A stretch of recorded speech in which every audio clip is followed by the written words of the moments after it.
చాలా సంతోషం అండి. చాలా ఏం మాట్లాడాలో నాకు తెలియట్లేదు, మనసు మోగపోయినట్టు అయింది. అలాగే తెలుగులో చాలా మంచి మాటలు, అద్భుతమైన మాటలు. ఒక్కొక్క మాటకి ఉదాహరణకి చెప్పాలంటే, ఎవరైనా పార్టీలోకి వచ్చినప్పుడు ఈ మాటలండి, మీ రాక అంటే మీరు వచ్చారు, మీ ఆగమనము మాకెంతో సంతోషం, మీ ఆగమనం మాకెంతో సంతోషం, మీరు వెళ్ళిపోతారంటే ఆగమనం.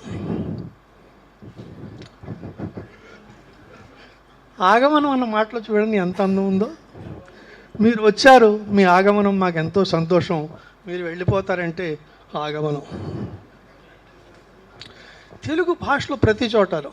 ఒకసారి ఒక మిత్రుడు అన్నాడు, చాలా బోరుగా ఉందిరా, ఏవైనా ఉపద్రవం కలిగించని ద్రవం ఉంటే పంపించు అన్నాడు.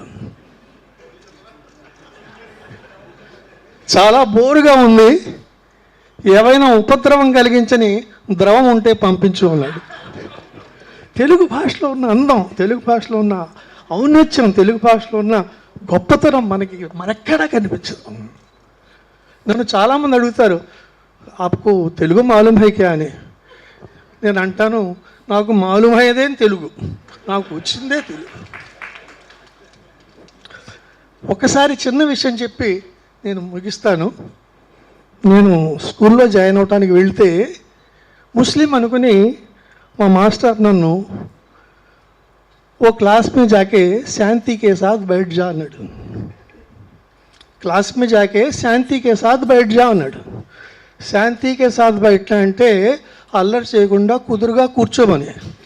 నాకు వచ్చిన అర్థం ఏంటంటే, నువ్వు వెళ్ళి శాంతితో కూర్చోని.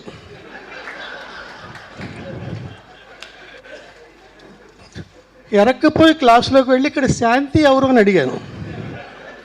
కర్మ కొద్దీ అక్కడ ఒక శాంతి ఉంది, వెళ్ళి పక్కన కూర్చుండిపోయాను.